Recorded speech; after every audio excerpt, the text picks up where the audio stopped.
Welcome to the Smark Foundation podcast. I am Aaron. This is Adam. Oh, hi, Marks.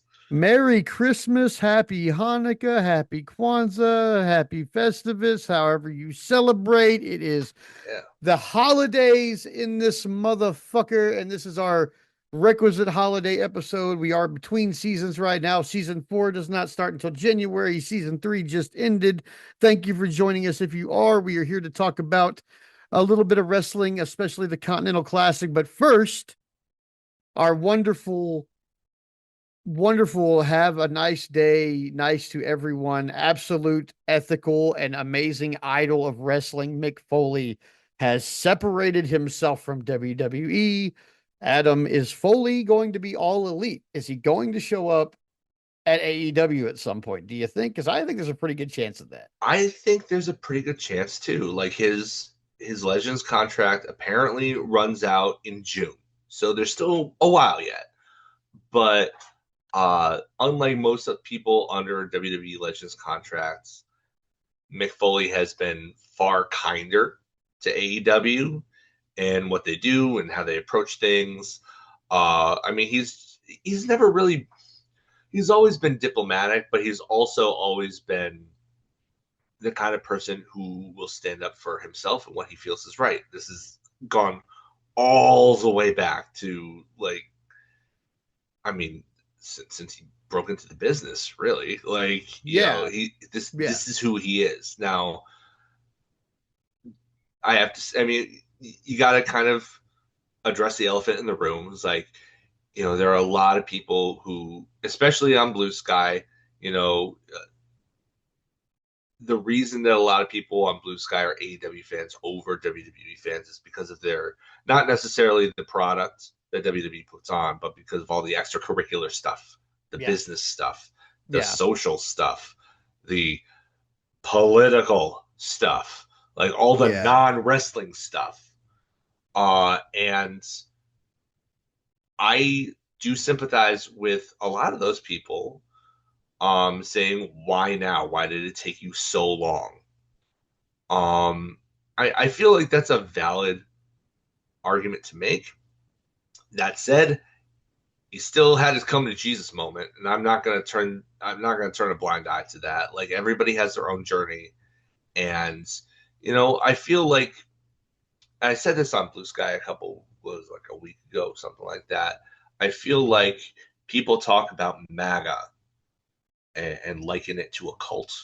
I feel like the way that it's been described, WWE, the infrastructure and the insular culture that it has, is very cult like as well. You're too close when you're inside the bubble to see it for what it is. So, you see a lot of these people, making comments and stuff like that, current workers, past workers. I think that for the current people, it's just that they're too close to it, and that they're the road schedule isn't as bad as it used to be, but it's still busy enough that they probably compartmentalize things, and they probably don't listen to what other people say because the culture tells you, look, this is the only thing that matters. This is the company. This is the biggest, best wrestling company in the world with the history and the lineage and the blah blah blah, and we're the ones who are right. As somebody who grew up in uh, a religion that kind of is all consuming, uh, I understand the amount of time and the amount of effort that kind of places on somebody. I think it's similar here. So I think that we on the outside, we follow the news. Mhm. We follow everything that's going on. The Yeah. wrestlers probably don't because they probably feel, oh, I just got to make my next town. Oh, I finally get to go home. I don't want to read about work when I'm at home. Mhm. They don't know it. I'm in it. Well, what can they tell me that I don't know? This kind of thing. It's a kind of a naive way of looking at it, but it's a completely understandable point of view to have if you've ever been in that kind of all-consuming culture. Mhm. Uh, especially the guys who worked under Vince very closely, like Mick Foley, who he has a kind of a love-hate relationship with, but he's been one of these people who's made the all too familiar comment about that's not the Vince I know when these things are brought up to him, the allegations levied against him. And I think it's just that people don't want to kind of listen to this and hear it for what it is, because it sounds so sensational. But I really think it's akin to, given the way people talk about Vince McMahon and how he ran the company, and how he played people off each other, and how he fostered this particular culture, and how you had to get close to him to get the machine behind you and stuff like that. It sounds really culty, and it sounds like he was the cult leader. And so you have these people years after the fact that, as kind of a trauma response, still have this weird loyalty to him because they've been brainwashed by a cult leader. Yeah. You don't you don't win over people who have been brainwashed by yelling at them and saying that they're bad people for not getting out sooner. You get through to people by just repeatedly telling them the truth and making them confront it without being confrontational yourself. Because they're people, whether it's right or wrong, are emotional beings. And if you come at them with a certain intensity of emotion and an accusational tone of voice, they're not going to hear what you're saying. They're going to hear how you're feeling, and they're going to get defensive. Is that fair? No, absolutely not. But that is how human beings are. So if you want to get through to people more like that, the way to do it isn't to accost Seth Rollins online for being a part of the Nazi company. It's being like, hey, what do you think about this? It's, can you reconcile this with this? Like, I'm having trouble understanding where you're coming from because I see this. Like, you need a more diplomatic approach. It doesn't make you feel better. It doesn't make you feel as good as going off on somebody with righteous indignation. It doesn't make you feel instantly better about having a moral high ground. It doesn't, it's not as quick a process. You know, you want to win them over, it's going to take time, like it clearly did with Mick. But Mick is the best of them. And it took him this long, so it's going to take other people a lot longer. And we just have to, as people who want to see change, I think we have to accept that it's going to take a concerted effort, like it is with politics. Like it's just the way of it. It sucks. It's not I don't know what the word is. It's not satisfying Yeah. immediately, but it's just going to be there. As far as this was a major thing. Like, this was a major thing, which is why we're covering it like a week after it happens. 2 weeks after it happened, whatever it was. Like, this is what we're leading off with because it's so big. I feel like this is the beginning of something that's going to be positive for pro wrestling in general. Yeah.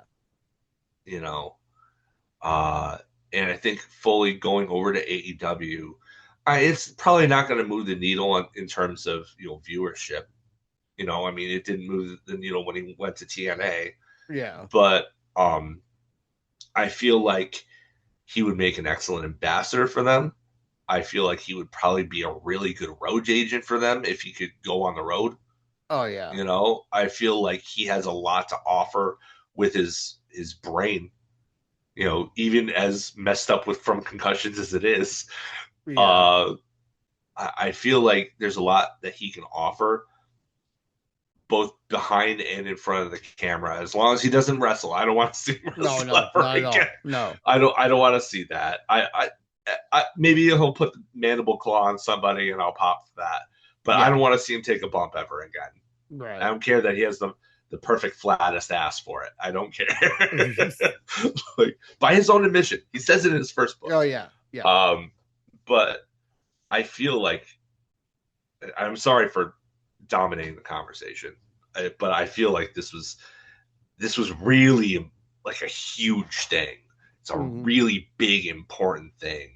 And I feel like it should be celebrated. I don't feel it should be negated by naysayers who just want to be like, well, you know, it could have happened a year ago or whatever. You know, Yeah. it didn't happen a year ago. It happened now without provocation, Yeah. for the record. Like, I mean, did, yes, Robert Reiner died, which was a sad thing in and of itself. And that's what prompted it. But like at the same time, well, something's got to, Yeah. right? You know, I mean, what is it in a dream that wakes you up? It's different for everybody else, from person to person. So same logic here applies. And Yeah. I'm just glad that somebody, especially with his stature in the industry, had the balls to stand up and say, no, this is wrong. This is freaking wrong. And I don't Yeah. want to be a part of it anymore. Yeah. I think, yeah, it kind of a bomb for me because I was just like, oh wow, so because it was just very sudden. But I think that, like, I mean, in the long run, the right move. I mean, for what we expect from Mick Foley, this is kind of what I mean. I kind of expected this to happen eventually. Um, I mean, I drew my line with WWE a long time ago. At this point, but I'm also not. I'm not. I haven't worked for them for 30 years, and Yeah. was given my very first world title by them or anything like Yeah. that. Like I can understand where Mick might have a bigger attachment to them than I would have, Yeah. or the average person on Blue Sky who's like, well, he could have done this sooner. Well, could he have though? I mean, because really, you explained it pretty well. It's like a cultish environment, Yeah. and it takes time to deprogram. There are still at least two women sitting in prison right now who were affected by Charles Manson who will never get better. Yeah. They will never get better. There are people in the WWE who were affected by Vince McMahon who will never change from their love of him. People like Pritchard John and Cena. John Cena. Yeah. But when someone like Mick Foley has to look inward and say, like, hey, I have to examine this within myself, other people in the company will do that also. And you Yeah. can't say that the company is completely devoid of good people because That's there just not had, realistic. yeah, that's just not realistic to say that there's no good people there. I mean, Mick worked there for so long, there had to be It, other good people. yeah. I mean, aside from the wrestlers, it's still a company that employs hundreds of people. What are the odds that they're all Nazis? That's Doubtful. that's not Yeah, that's not no. There's realistic. definitely some people that are working there that have been working there for years that are holding their tongue because this is Yeah. how they make a living and this is how they feed their children. Yeah. And For and sure. and they're not on like, and I can't really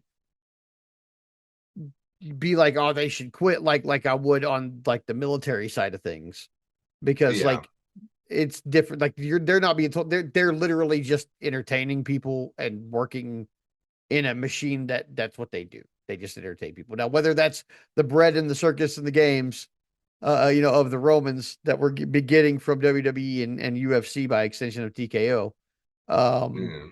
whether that's the case or not, there are going to be people employed in that machine somewhere who are not that don't agree with their politics. They're just, I'm just a video editor, bro, or I'm just a camera guy. Yeah. Like these people are responsible for the company's politics, and you can't blame them for taking a job in their industry doing what they do.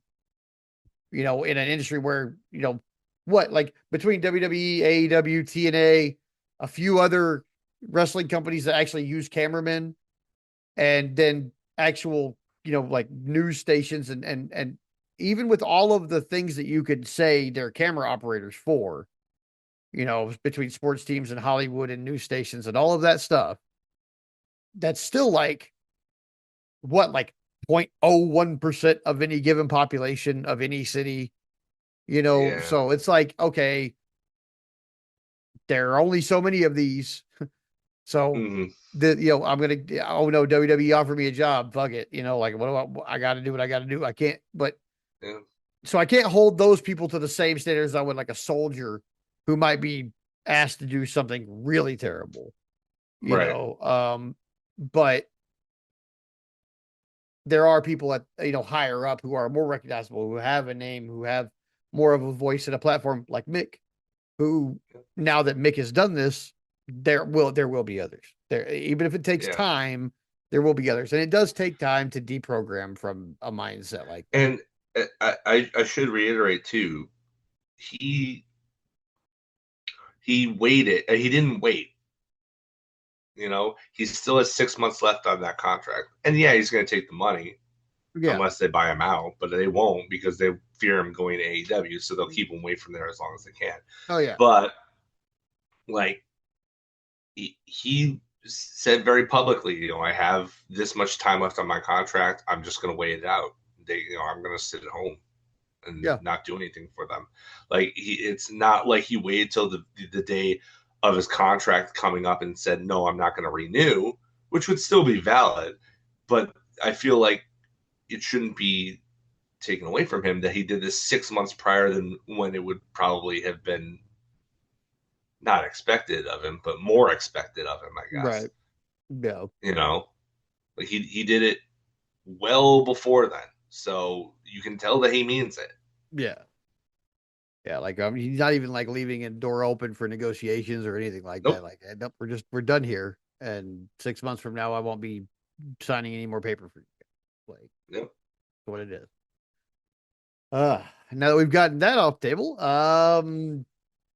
what's been going on in the interim in AEW? Okay, Oof, my so gosh. we, Tons. We left off at um at the pay-per-view. uh-huh, So what was it? What pay-per-view was that? Full Gear.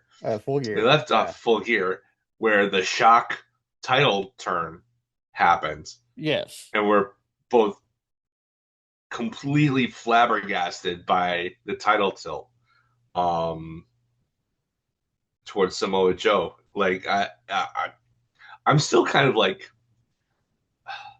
I'm still kind of surprised by it, but for different reasons now that a few weeks have progressed and the story has progressed.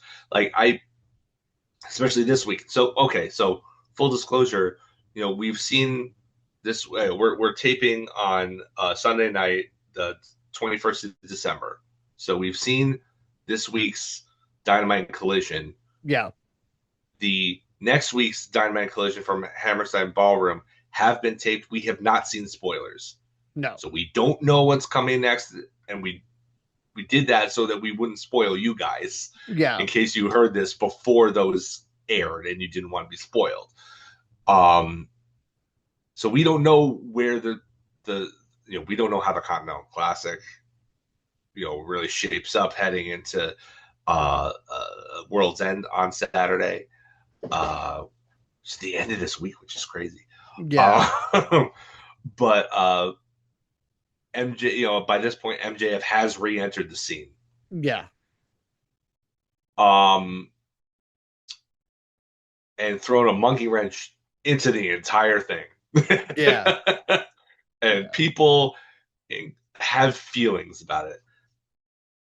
I want to let you talk first because I have already dominated too much of this episode already. I want your thoughts on the world title picture, the story going into it, and everything surrounding that before I win. Okay, so I did not expect Swerve to declare for the world title so quickly. Um, I also did not expect MJF to show up, although I figured that might happen eventually, sooner or later. But what I I mean, people are really upset at the MJF thing, and I don't understand why. Um, what happened? Like this is exactly the same MJF that these people were cheering for last year. This is the exact same guy. Yeah. So, and the building seemed to really love it. Yeah. I mean, although to be fair, they were in the UK, Yeah, which behaves a little bit differently than your average US crowd. but I'm still trying to figure out why people are upset. Mostly because Uh, this is exactly the same guy.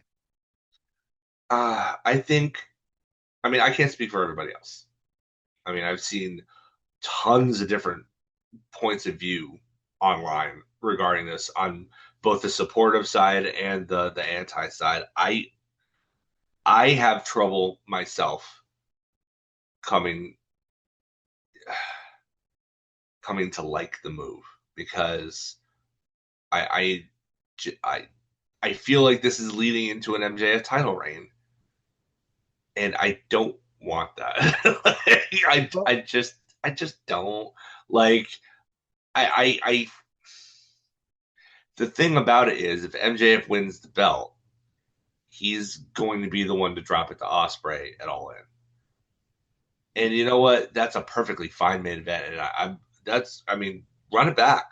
They had great matches. That's fine, but like as much as I enjoy the fact that they use long term storytelling, it's like we've already been here. Hangman got the win, and like the problem with MJF is that no loss ever really affects him for long. Like there's getting your heat back and then like completely ignoring the fact that you ever got like at all.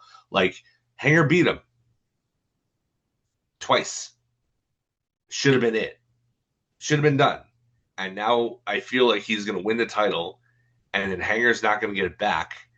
And then like there's no justice there because then he gets to go on and be douchebag little MJF and like lord over Hanger like he's won something. It's like, no, no, no, no, no, no, no, no, no, no. You don't get to do this. You don't get to do this. We spent an entire year on and off with these two establishing that Hanger is in the right and that he won because he was right, because he was on his path towards being, you know, the Hanger of old or better than. And yeah. like, it is absolutely in character for MJ. Let's talk about the promo. That promo was absolutely in character. Everything that he said made sense. I actually like the idea of him being the Michael Corleone and using World's End as kind of a clean slate. I'm going to take care of my family business all at once. I really like that idea. Mhm.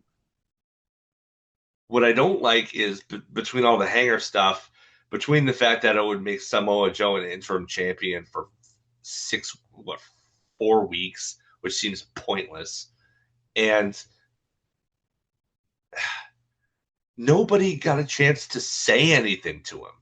Nobody got to clap back. Nobody, you know what? Those guys in character agreed to no physicality with each other. They didn't say anything about MJF being there. Why didn't they kick the snot out of him? Yeah. Nobody, nobody said anything about MJF being there. So they didn't agree to not beat up MJF because they didn't know he was going to be there. To me, that contract is null and void, and everything should have been on the table. And they should have kicked his skinny fat ass, like to borrow a phrase. Like I hated how that went down because it was going in a really good direction, and then he showed up, and then he got to dress down everybody without anybody answering back. I could see Hangman standing there saying nothing, seething. I could buy that. I could buy Samoa Joe just kind of with a smirk on his face, nodding and basically saying to himself, "Okay, we'll see, we'll see," you know. But I do not buy that Swerve would have nothing to say to him at Nah. all. That is completely unrealistic given his character. 100%. So the fact that they let Max just come in and, I mean, he didn't bury anybody. All those guys are still over, but like he just made them look like geeks. And it just, why are we bending over backwards for this guy? Like he's wrestled 9 times this year for AEW. He's got a couple more matches under his belt for CMLL, and he did great business for them. I'll give him that. But like, why are we bending over backwards for somebody who hasn't even wrestled once a month on average? What are we doing? Well, I mean, the way I see it, it's just that's your top heel. That's your top heel. I mean, it doesn't matter what other heel you put in there. That's the top heel in the company. Um, so it only makes sense to involve him. However, how this all works out, I couldn't call this at all. I feel like this is another one of those situations where Tony Khan has given himself a very unenviable fucking position to be I in. I feel like I feel like it's like I can call this from a mile away. Like the only reason MJF is in there is for him to get the belt. I don't know, man. We could call Hangman Like I retaining feel from a like they're mile all away gonna too. here's their match. Here's their match. All three of the other participants beat the crap out of Max for the first like 3, 4, 5 minutes of the match, and then he's out for almost the entire match, and then he comes in and steals the victory at the end somehow. I mean, I mean that to me like that he's gonna pull Jerry Lawler. He's gonna like stay under the ring for like 30 well, minutes. normally, I would say, yeah, we're on the right track there. But like, considering all the other things that have happened in the interim, I don't know if we're on the right track. I mean, I hope you're right for And what it's worth. I hope and you're right. well, I mean, the reason I say that is because of all the other things that we kind of have to talk about. Like, okay, so we called Hangman to retain. That fucking didn't happen. That did not happen. We called the Timeless Love Bombs to be the very first women's tag team champions. That did not happen. And That you did know what? not Good for happen. Babes of I am Wrath. not fucking mad at what Me neither. happened at all, Me neither. but yeah, we that didn't happen. I I don't know. I mean, we called Okada versus Takeshita for the end of the Continental Classic, and that could happen, and we will get into that more because that is a Yeah. very interesting situation as it sits right now. Yeah. Um, it wild shit. Um, Yeah. but like, okay, another thing that I wouldn't have called at all that has already happened. We're not spoiling anything here. Would you have called Alex Windsor beating Mercedes Moné for the Rev Pro title on Saturday? Because I remember us having a Um, conversation that was like, what if she loses the belts on AEW TV? And I don't know if it was you or somebody else that told me, no, I don't think that would happen. And then here we are. I mean, as soon as she lost, I mean, I honestly don't remember if I felt that way or not. I feel like I want to cover my butt and say that I probably wouldn't have, but at the end of the day, as soon as she lost the Ring of Honor TV title and I saw the downfall, I'm like, okay, all right. Well, they're in England, Yeah. you know, it makes sense to if they're already there Yeah. in England and you're in the middle of this thing, it makes sense to have one of the women who has ties to Rev Pro and who still lives in England. That's 2 boxes checked. Mm-hmm. Uh, be put it actually it does more for Rev Pro to have their belts being defended on TV, especially with the title switch, than it Yeah. does having them switch on the main show where they. I don't even know if they have TV distribution, and maybe one of our UK fans can tell us if they do or not, but I don't think they do. I don't think so. So I think it does more for them to have that kind of exposure on TV. Yeah. So for me, at this point in the storyline, it does make a lot of sense to do what they did. And while I didn't put too much thought in it, as soon as I saw Windsor coming out, I'm like, oh yeah, that makes total sense. Yeah, they're gonna drop the belt here. I was like, yeah, all I thought was it would be really cool if she went ahead and dropped the belt here. That would just like be just more of the downward spiral of Mercedes Monet, which I'm enjoying. Yeah. You can see how Oh, she's having frustrated. an epic Oh, crash dude. out. Oh, It's dude. it's She's really entertaining. yeah. She's like doing a full on like bratty kid who got a Tercel instead of a BMW on TikTok. Full crash out, dude. Yep. Like kid whose parents took away his Warcraft and he put a remote in his ass. Crash Yep. out. Like it is crazy. Um, what else is going on? Statlander's still the AEW Women's Champion. Going up Um, against Jamie Hayter. yeah, With basically like it's just a respect battle. Although I mean, it looks like Tekla is kind of lurking in the yeah, background there. I don't know.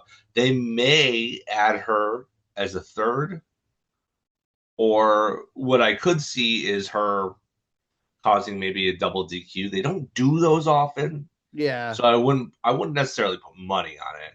But like if they wanted to draw it out, they could do a double DQ if they didn't want to put, if they didn't want to put one over at the expense of the other.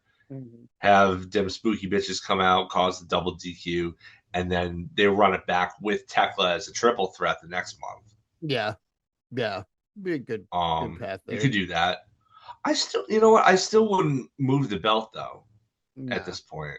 no, not Like, yet. I mean, she just came off decisively beating the two most dominant women of 2025 Yeah, back to back.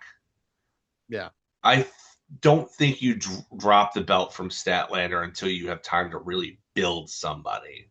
yeah, Who that is up to Tony Khan. Like me, I would choose Tekla yeah. I think it's probably personally. gonna be Tekla, to be personally honest. I love Tekla. I think if not Tekla, then Megan Bain, absolutely.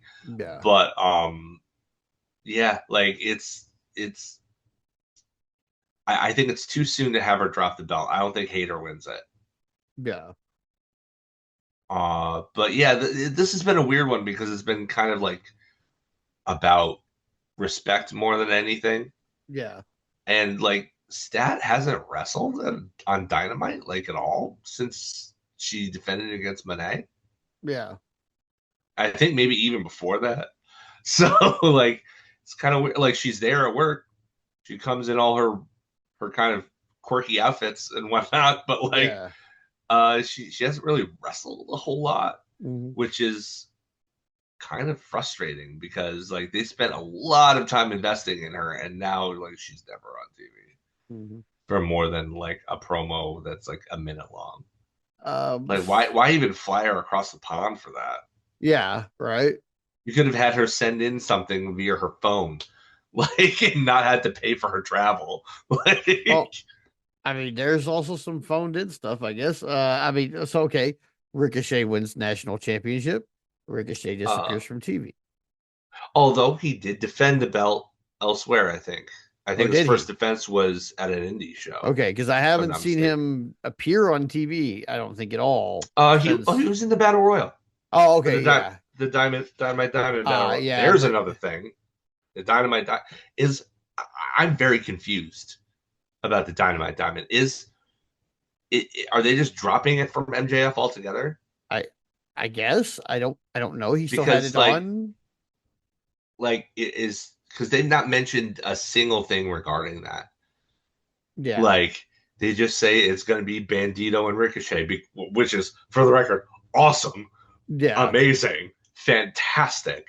Looking forward to that match very much. But um same time, like is the person is that person did they just outright win the Dynamite Diamond? Or are they or they do they have to face Max for it? I'm not and really yeah, I'm not sure. sure how this is supposed to work out. Yeah, I mean, Um though, if we're right, they're going to be facing Max anyway. yeah, So it's true. yeah, Like yes, it's yeah, true. I mean, Uh, it's nice that it does come with a world title shot now, which is it's something different for the diamond ring. yeah. I think that probably works better with Bandito winning Mhm. because the only reason that it would get that extra shot, I feel, as on top of the gimmick of the ring, is because the babyface is going to win and they're not going to use the ring as a weapon. Yeah. So I think Bandito wins that, which means either Joe retains or Max wins, Mhm. most likely. I mean, you can make a case for Swerve though, Yeah. kind of a tweener Yeah, we're coming ish. to that point I was talking about last year, though, when everybody got injured. Of like, once all these people are back in the picture, What do you do with them? what do we Yeah. do with it? Yeah. So So, somehow Swerve MJF has not happened the entire time that they've both been in the company. well, That speaks to the roster depth that you can yeah, still have these big names, that you still have matches, you still have bullets in the chamber yeah, to pull out. Like it's crazy. But yeah, I feel like if Max wins, and I think he will, his first TV challenger will probably be Bandito, hmm, and then he probably defends it against Swerve yeah, because they haven't done that one yet. And then whoever it is, he'll retain right up until they go back to Wembley. yeah. Osprey is on track to be better by the beginning of 2026. They say, like January, February, hopefully. Yeah, So I mean, he'll be in time to spare to win the Owen and get the title shot and win the big one in Wembley. yeah. So I doubt we see him until he announces for the Owen. Like that may be that's a first time very we see Tony thing him. to do. Yeah, I feel like maybe he's the wild card that he always puts in there. yeah. Maybe he will be. Except this time the wild card actually goes all the way Yeah, instead of just being fodder for somebody. yeah. Um. So see, FTR are the tag team champions. I Yes, imagine as we'll they should see. be. I imagine we will see Copeland and Cage Saturday. If I had to guess, they'll show up Saturday. Probably. I don't think there's been a match announced for the show with the tag belts on the line. So I imagine it'll probably be an in-ring promo segment, something like that. Alternatively, it would be nice if they ran it back against Juice and Colton, or Juice and Austin, and we got Jay White and Colton back I have no idea to how disrupt. they're I don't know where they're at. Jay White was just a finger injury. He's got to be close. no, he had a finger injury, and then like he I'm not sure if he got another injury along the way, or if there was a lingering one that he also got addressed while he was away. Ah, okay. But there was something else that came up, something more serious, I think is what I heard. Ah, okay. As far as Colton, I don't even know the nature of Colton's injury. I don't either. I don't either. I They don't know were how much. never really like super forthcoming about what kind of injury he had, to my Yeah. recollection. So I don't know. Um, it'd be nice to have the whole crew back together, I guess. I mean, they have a dearth of babyface stables, and Jay White. Uh, you could run it back, Jay White and MJF, I guess, if you wanted to. Yeah. I mean, their first title match together was marred by a lot of sports entertainment stuff, like extra gimmicky stuff, kind of impacted the match. Like, I mean, I honestly I don't mind the trope of getting injured at the beginning of the night and then coming back and doing the heroic thing. I just don't like doing it with Max because, like, and people are going to say they're probably going to accuse me of retconning my history, but let me tell you, as funny as the Brochacho stuff was, I never bought MJF as babyface. Not once. Not once. I don't care that he's our scumbag. I don't want to. I don't want to cheer a scumbag. Right. He's still a scumbag by his own admission. Like this isn't Eddie Guerrero who was mischievous. The dude was downright evil. Like this is not Right. this is not a this isn't a Loki from Marvel situation. This isn't a Loki from uh, uh like Norse mythology situation. This is a Loki from Marvel Comics situation. Like God of mischief, okay, fine, he's a trickster. God of evil, and like he may have been getting cheered because talent always, talent and um entertainment will always win through in the end until Yeah. you give him a reason to boo you again. But like I when he started getting cheered, I'm like, why? Why are you doing this? You people are you suck so much. This is a guy who in January just admitted to getting roadhead from the girl he was his prom date. They had both been drinking. They crash into a pole, and he pins it on her. This is the guy that you're cheering. He has never expressed a single amount of remorse. He has no self-reflection whatsoever. This is why and they've had 6 years of this guy to learn and to be a better person. And it's fine that he doesn't want to. That's fine. Some people just don't have the capacity. But I don't want that character to be on top. Unless you're going to give him that story arc where he actually has some reflection and actually does some self improvement in the process, if that I don't want to see it. And they've had 6 years to do that, and I have no confidence that they're going to tell that story at No. this point because they haven't done it yet. I don't think they're ever going to. He's having way too much fun being an asshole. Yeah. So yeah, I don't think that's gonna change anytime So soon. like, I mean, I know a lot of people are happy that he's back. I'm not happy that he's back. I just don't want him with the belt. That's Yeah. all. I just don't want him with the belt. That's it. Yeah.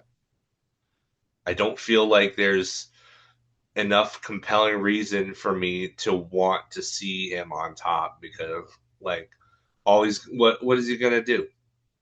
He's just going to do the same thing he did for the first half of his year plus Raw. This is the guy who has the longest AEW reign in history. Oh, it bugs me. It Mhm. bugs me. Like I don't know. Yeah. Maybe I'm just being a mark right now. I don't know. I mean, a little bit, but isn't that the point? Like, Yeah, if we're but not I mean, if we're not a little bit marked, what are we I'm doing? not to the point where I'm gonna stop watching. That's horse crap. Like I'm not gonna crash out like some of these people on Blue Sky did. But like I feel for their point of view, I guess, because it's Yeah. like this again. Like we're not gonna do anything new with him. We know we're not gonna do anything new with him. So why are we running this back? Right. Like, what are we doing here? But Yeah, I mean, we'll see I mean, Joe's a good champion, but like people are cheering him still as a heel. yeah. They're not Um, cheering his buddies though, no, but which is like, important. yeah, but like, I mean, I think Hanger and Swerve are both faces, period. Yeah. So you got to have like a heel that everybody can hate. You could turn Jay White when he comes back. I People hate. like to boo him. I didn't like hating Jay White. I don't know why. I just I like him or I'm indifferent to him. Mm. But I don't really dig his particular flavor of heel. I think that with the rest of the Bang gang behind him, though, it could work. I mean, you'd have to turn Ace Austin though, which is Yeah, you have to turn Ace Austin heel. You have to make people not cheer Juice. you might. Well, all Juice has to do is do what he did when he came back, like shave his beard and not be wacky anymore. That's easy enough.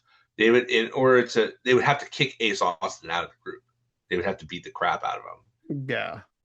because that dude is way too dynamic. I don't know if he'd work as a baby as a heel in this company.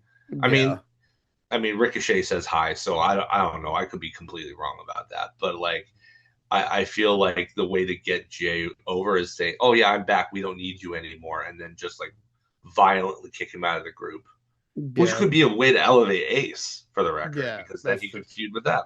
Yeah. Um, but yeah, like I feel like you could turn Jay White heel pretty easily. There are Good. avenues there. Fletcher's knocking on the door, and people don't want. People maybe are starting to cheer him a little bit because he's so damn good. But like, as long as he's with Don Callis, I don't think they're gonna. No. As long as he's a loyal Don Callis guy, I don't think they're gonna. The only reason they're cheering Takeshita is because they've been teasing that he's gonna leave the Don Callis family, and because of his issues with Okada. So Yeah. like, that's the only reason. And then there's Okada. Like, you've got Kazuchika Okada. So there are other options. They just want to go with Max. So Yeah. I mean, I fuck, we mean, got so many guys in the Don Callis family. It could be like any one of them, really. yeah, look at the studs in that stable. Like you could when Brian Cage comes back, look at the dude. Yeah. It's like The fact that he hasn't been a world champion anywhere is like crazy. he was Impact World Champion at one Oh point. I'm well. pretty sure. And I'm pretty sure he won Lucha Underground. There, Oh, did he? Yeah, I'm he might pretty have sure. actually. I haven't watched a lot of Lucha Underground, but I feel like that's true. I'm gonna look that up just in case. Because I don't want to be wrong. Let's see. Ba-ba-ba.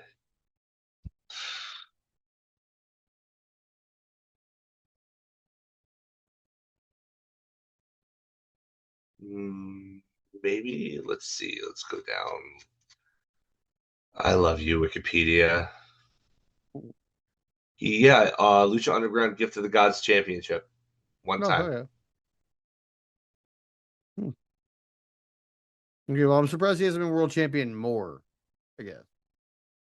Yeah, Because other I than being mean, short, he's just got like the physique dude, when every you look wrestling like that, promoter who cares if wants, you're short? Like right? that dude, Ivan Putski was 5'7", and he still killed people by hitting him in the chest with two ball fists. Okay, like he Fair. was completely believable. But yeah, I feel like there are options. That roster is so deep. Like you just because people aren't currently in the main event scene doesn't necessarily mean you couldn't easily transition other people in the mid card to it. Yeah.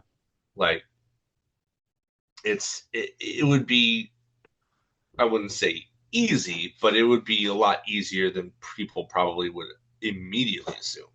Yeah. So we've got options. Yeah.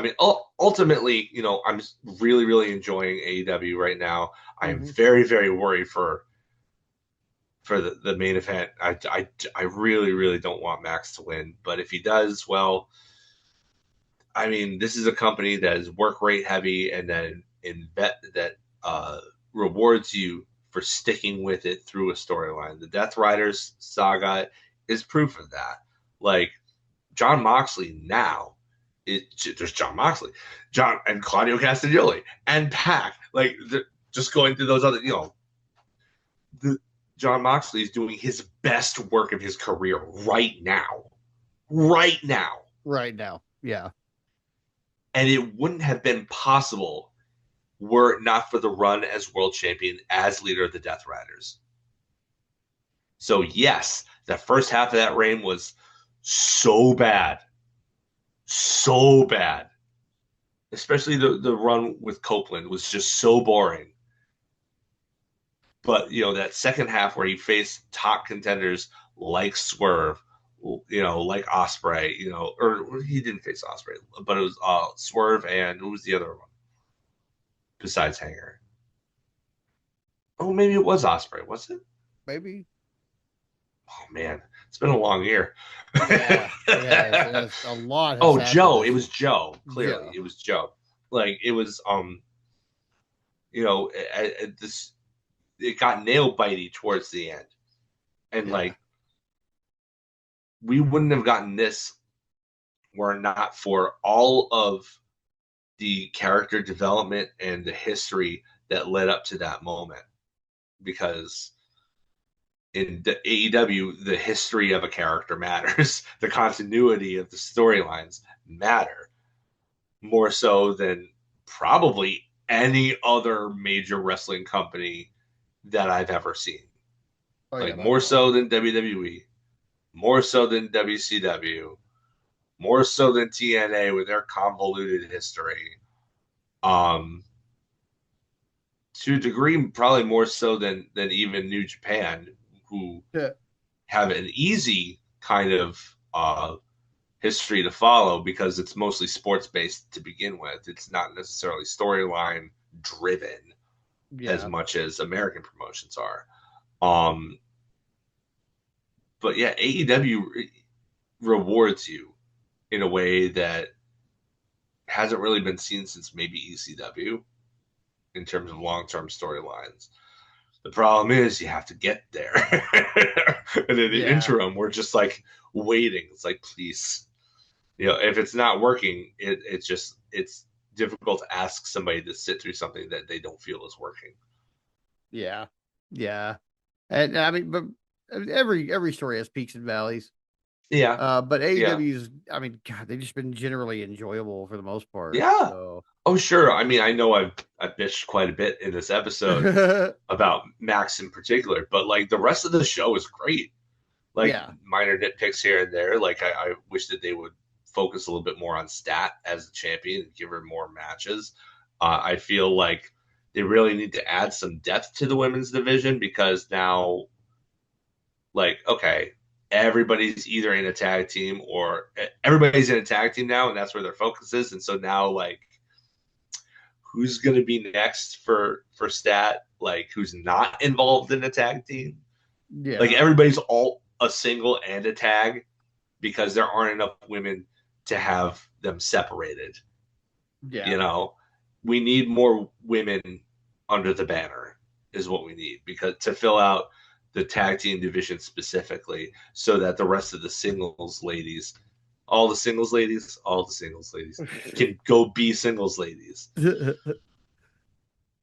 So Yeah. like I feel like as great as the tag team championship tournament was, I thought it was great. I thought it was fantastic.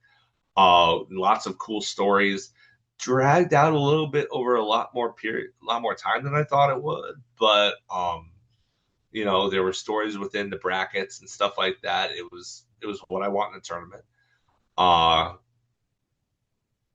I feel like they're gonna need to do a lot of work in 2026 to fill out the female ranks. Mhm. Yeah, because I But mean, other than otherwise it's just the same cycle for both champions, like over and over again. yeah, pretty much. Like I would rather see him mix it up a little bit. Like call up some of those ladies from Ring of Honor. Like get Red Velvet on the main stage. Get Athena on the main stage. Yeah. Like those two specifically. Like Red Velvet came back and it looked like she hadn't lost a step Yeah. after what being injured for 3 or 4 months. Yeah. Three Like months at least. ring rust was not a thing for her No. apparently, and she has come so far. I mean, I remember her early days in the AEW. I remember her stepping in for Brandy Rhodes as Cody's partner faced Shaq and Jade Cargill, and Yeah. like, and she was greener than goose shit, and like it was she is so good now. She is so good. She needs to be on the main stage. And Athena is long overdue for that. Oh yeah, for sure. Long overdue for that. Have her drop it to Billy Starks. Everybody knows it's inevitable. She's past 1,000 days now, I'm pretty sure. Like Yeah. you don't need it on her any longer. Just like I mean, and she's already moonlighting. Like she's got a tag title match with Mercedes Moné against Babes of Wrath at World's End anyway. Like, Yeah. just call her up. Drop the Yeah. belt to Billy and call her up. Yeah. That's been overdue for a while. Like It's been Chris so long versus overdue. Athena would kick so much ass. Yeah. And you could run that back like two or So three much. times. Like you can make a Absolutely. whole thing out of that. Yeah. They could definitely dominate the next year for sure. Yeah. Easily. Yeah. And If give you them both if you something to didn't want do. to pass the belt to Tekla yet or Megan Bain yet, Athena, she's your girl, man. She's your Yeah, girl. for sure. She's the obvious pick. Yeah. So I feel like there's a lot to really look forward to in 2026. And on top of all that, let's talk about it proper. Continental Classic, baby. Yeah. Continental Classic, man. Oh, I love this tournament This has been so so good. much. So good.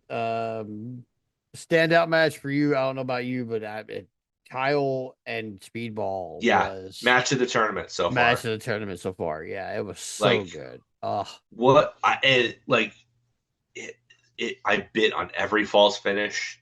mhm. I It was such a good story that they told, and Speedball winning I did not call. No, I couldn't have called that. I mean, with the push that Fletcher has been getting, I thought for sure that he was going to come out on top. Speedball winning Yeah. threw everything off, which is what it was intended to do. Yeah. Clearly, through and now in that league, there's a 4-way tie, Yeah. 6 points. You wouldn't have called Kevin Knight beating Kazuchika Okada. No, Whoa. no. I Holy feel crap. I feel like they have an opportunity to do something really cool here. Like I'm trying to find the current I've brackets, got but him like, right now. okay, so Um, who's left? Who's left for Kevin Knight to face? okay, so Kevin Knight has only Pat left to face. He has only Pac left to face, Yeah. and Speedball And lost to Okada. Pac. Speedball has Okada. Speedball did Speedball Speedball lost to did Pac lose the pack and he lost to Perry. and lost to Perry. But Yeah, he losing to Perry. yeah, but I'm he glad has Perry got a win, but yeah. He beat Fletcher, he beat Kevin Knight, and he has Okada left. it would be funny. Like, I don't want them to break up Jet Speed because they're a great tag team Mhm. of circumstance. Like, I feel like they really help fill out the division really well. And especially for Kevin Knight, it's a great place to be and to learn because he's so young. Like, he's Yeah. got so much upside. He doesn't need to be rushed to anything. Um, but like, if you wanted to, I guess you could sow dissension among them by saying, "Hey, look, I beat Okada and you couldn't." Mhm. But then Speedball comes back and says, "Yeah, but I beat you." Right. So, like, if you wanted to, I thought it would be interesting, but it's mathematically impossible now to have them. The tiebreaker obviously would have gone to Speedball when they faced each other, but like have everybody Speedball beat Yeah. Kevin Knight couldn't, and vice versa. Like, Right. I thought that would have been a cool story to go with, but Perry caught me off guard winning against Speedball. He used a teardrop suplex. Yeah. I I was was like, like, what? wow, 1992 Shawn Michaels says hi. Right. Like, I can't remember the last time I ever saw anybody use a teardrop suplex to win. To the point where, like, it didn't get a pop because nobody saw it coming. He's never used it before as a Yeah. finish, and then he just beat Speedball with it, and it's just like, oh, all right, Right. fair. Like, it was interesting. Like, I don't know if introducing a new finisher in this tournament format was probably the way to go, but like, unless it was the first match Mhm. that you got to, but I don't know. Like, it was definitely. I'm glad Perry got one win, and he was like, because Roddy is getting 0 wins. He's the pin eater. His story Yeah. is just him becoming more and more frustrated, and especially with Kyle O'Reilly out and not being able to temper him, he's going to feud with the conglomeration probably starting at World's End. Probably. because of his frustration that he can't win a single match in this tournament, and yet Orange Cassidy has won 2 and is going to win maybe one more. Yeah. So So we've got a 5-way tie at 6 points in the Gold League. Everybody but Jack Perry has 6 points, but Jack Perry is the only guy remaining with 2 matches left. so But he his could two still get 9 he points could, but his 2 conceivably. matches are Pac and Fletcher. He Man, yeah, like that's a tough run right there to get your 9 points if you want them, man. Because Fletcher's been killing so everything. the question becomes then, it's an opportunity that I didn't even think about. Does Okada not even advance? Because he's still the international champion. So you could Ah, still do him versus Takeshita for the international title and crown someone else the new Continental champion and get more people over in the process, yeah, which probably isn't that bad an idea. It's probably not what not. people were. It's not what I was expecting. It's not what would make the Continental Classic moment, the finals, the moment the biggest. Mhm. I still feel the biggest moment you can make with that is have Okada versus Takeshita in the finals with Takeshita winning. Yeah, I think that's the biggest thing they can do. But having the international title on Okada already does present the opportunity to still do that match with another Takeshita coronation that you could do mhm. while giving someone else a title rub. Yeah. So in that case, who do you go with? Because the field is wide open. Yeah, we got 5 people Wide with. open. I love that they went for like complete unpredictability. Like you thought it was going to be really predictable, and then Tony's like, nah, you know what? It's too predictable to be predictable. I'm going to throw a monkey wrench in it. He may still Yeah, give us the results that we anticipate, but yeah, he's thrown plenty of monkey wrenches in there to throw us off the scent and make us think that there's a very good chance that he's not going to do that. yeah, yeah. Because I mean, we got 9 people across 12. Or wait, yeah, 12 competitors. 9 of the 12 have at least 6 points. Yeah, yeah. The only one, what, Claudio and Takeshita have The 7, guys to and have that's it. 7, and that's because they fought to a draw. Which was also a freaking great Fucking match. great, dude. Oh my I mean, god, that match. I mean, I expect when I saw that Claudio had won the CMLL heavyweight title, I'm like, okay, well his match with Takeshi is going to be a draw then, because they're both partnered promotions with AEW. AEW isn't going to want to show favoritism, so they're going to have it go to a draw. Mhm. I don't know if that was the original intention. I don't know how much these companies broadcast to their partners about title switches and whatnot and storylines. I I don't know don't that know they how do. much communication is actually going on there. Not Or sure. if there, I'm sure there's some, but to what extent it is done ahead of time probably depends on Mhm. the situation. Um, I have a feeling if they, once CML asked AEW to borrow Claudio for that title match, even if they didn't tell them outright that he was winning it, they probably figured he was. Yeah. So they Now, at least had that long to plan for a draw in this scenario. But I don't know how much further ahead of time they knew. yeah. Now, here's the weirdest part for me is that so only Jack Perry has 2 matches left in Gold League, Yeah, but in Blue League, Cassidy, Dorada, Roddy, and Kinosuke Takeshita all have 2 matches. which means those Hammerstein Ballroom shows are going to be loaded. Loaded with blue for sure. But Yeah, there will still be a couple of Gold League shows too, or matches too, because I know we have Speedball versus Okada on Wednesday, yeah. and I can't remember what they said the Thursday. Thursday's like Roddy and Claudio, I think, which is Roddy's. Yeah, That's right. Claudio's last match, I think. No, Yeah. that's Claudio's last match. Is Roddy? Uh, Roddy is mathematically eliminated, Yeah, because he's so got 0. So yeah, yeah, he could be a and he's. spoiler. I think Claudio takes that though. I think it winds up being the two world champions in Yeah, that league are the ones that go on. I think that's logical. yeah, it probably You know, is. Yeah, it's like you don't want to downplay the fact that they're both world champions for your partner companies and have them not both advance.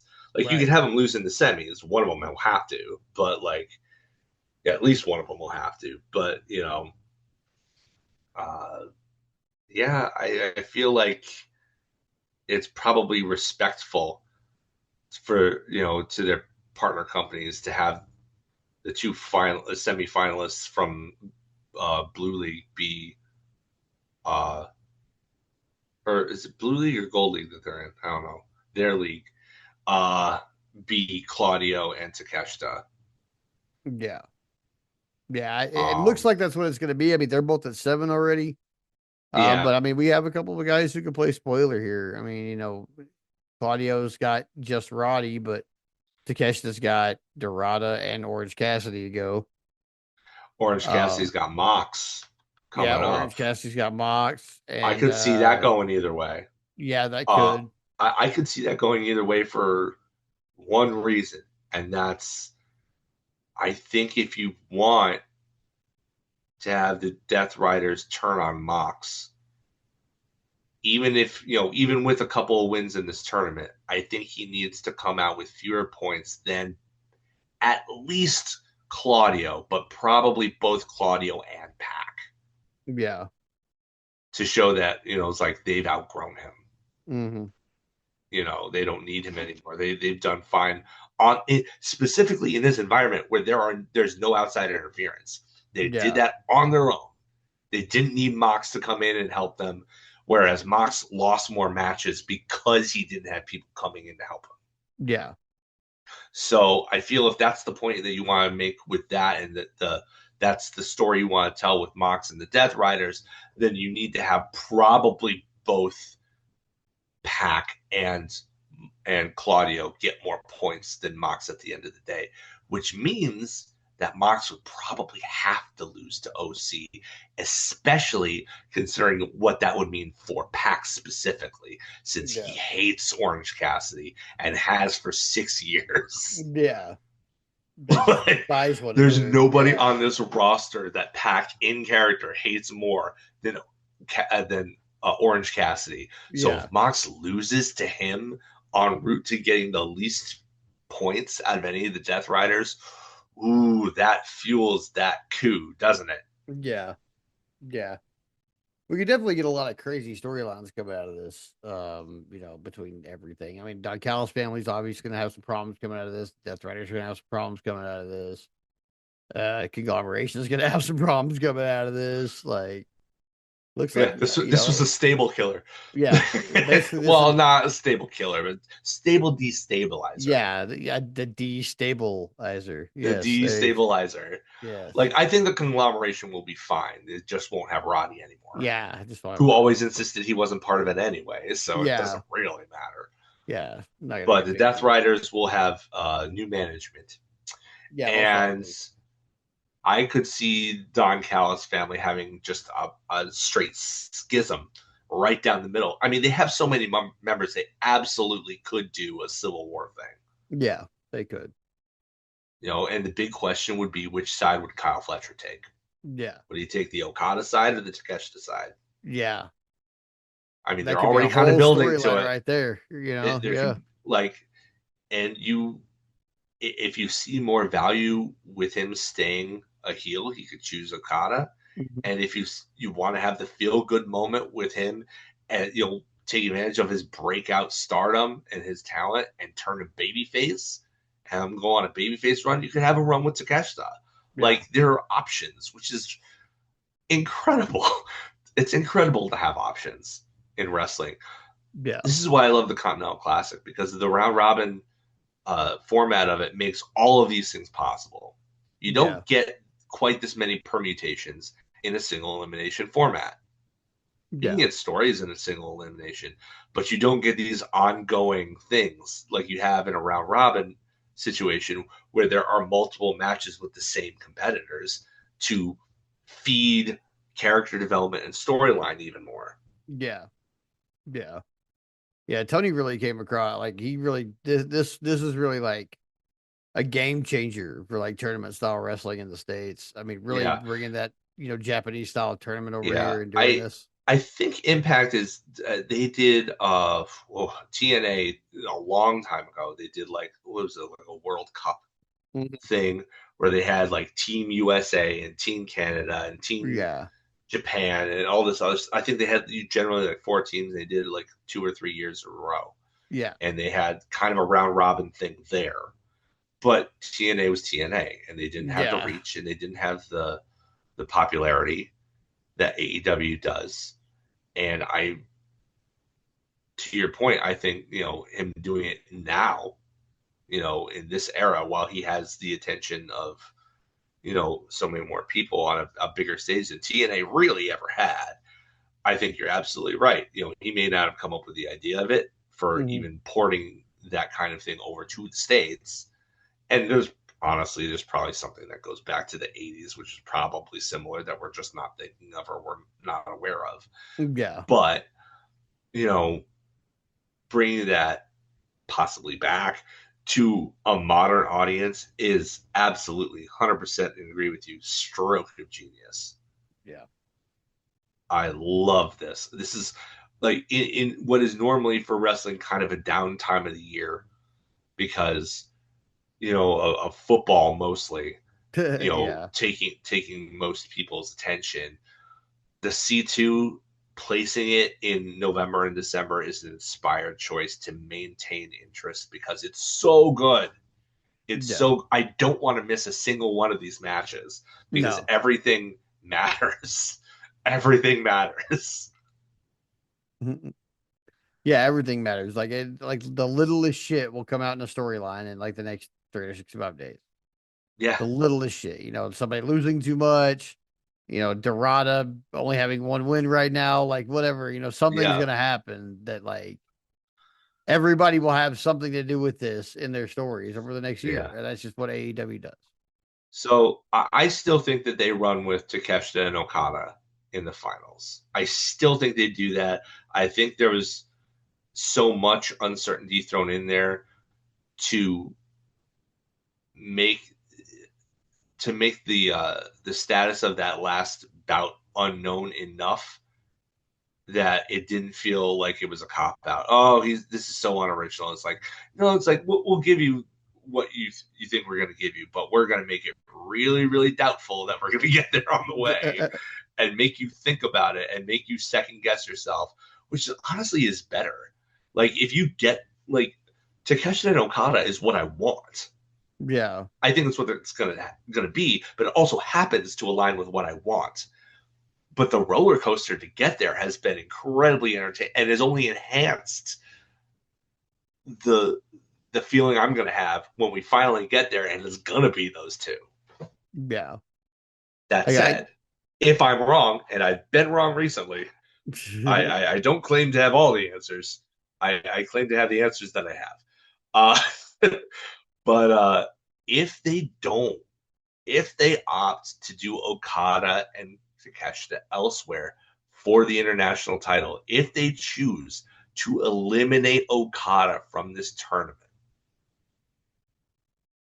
who wins? Who do you see winning? Because that is a wide open field.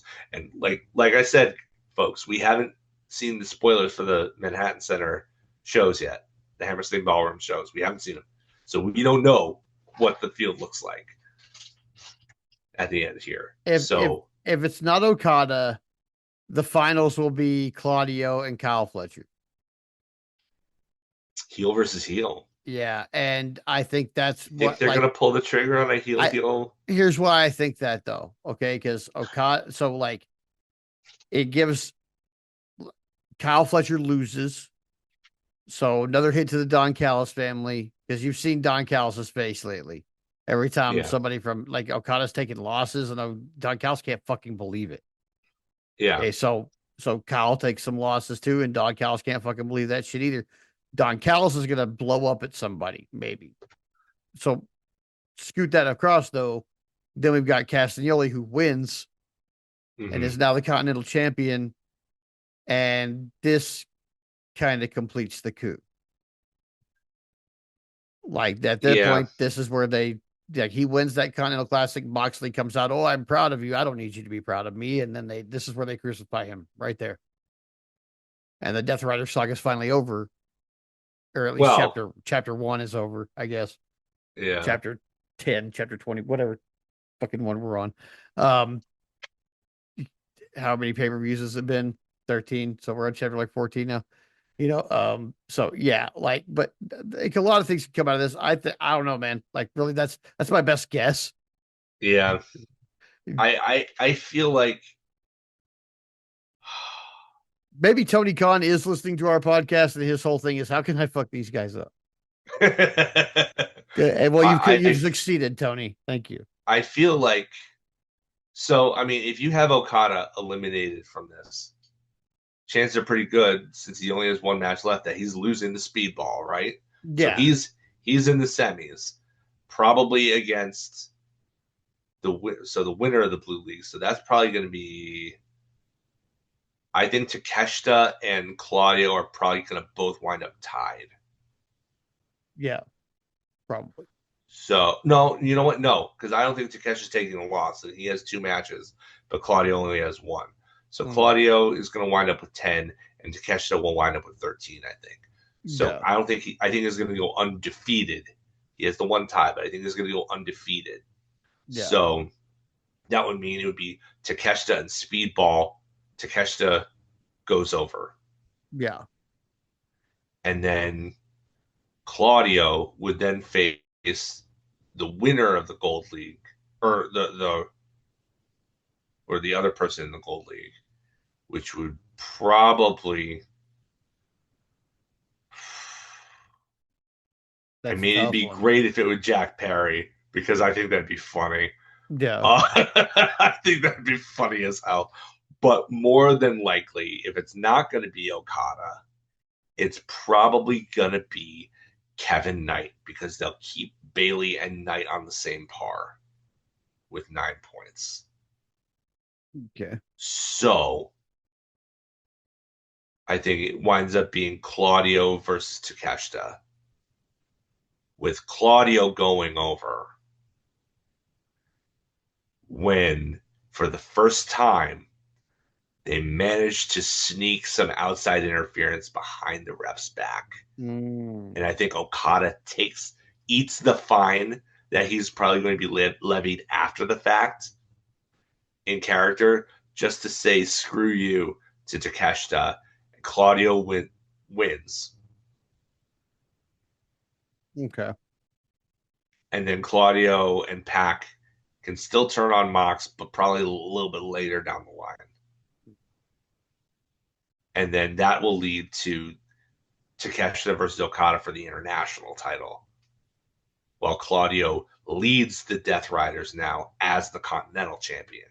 yeah, So if it's not Takeshita winning the whole thing from Okada, I think Claudio wins it. okay. Yeah. Well, we'll Either see. way, I'm really really excited to see what do you call it? What the result is. Yeah, I'm the Continental Classic is always one of my favorite things of the year. So I'm super excited to see where they go from here, especially with this kind of corner they painted themselves into. I can't wait to see Yeah, how they unpaint this corner, man. Like this is gonna be some wild shit. That yeah. said, though, um, yeah, I think maybe it's time for our completely arbitrary year-end awards. Yeah. Let's call this in the ring. Yeah, let's call it the ring with some year-end awards. As usual, folks, we're gonna just talk about some of the stuff we really liked about this year in a few Yeah. different categories.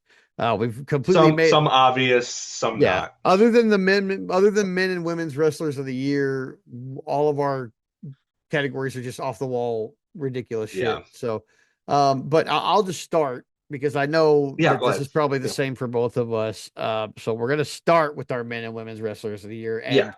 and if it's not Hangman and Tony Storm, tell me why I don't it's know what we're not. doing. Right? Yeah. So, Seriously. um, Seriously. yeah. Like if So Osprey had a real shot before he got injured. before I'll he got say injured, that. yeah, he did. He And sure did. Bandito, if we're only talking about in ring, had a very, very, very Oh good yeah, shot. yeah, But we're talking the whole package here. And when it comes to both, and very, very clearly, the two most over complete package wrestlers of 2025 in AEW were clearly Hangman Adam Page and Timeless Tony Storm. Mhm. I don't think there's much debate surrounding that.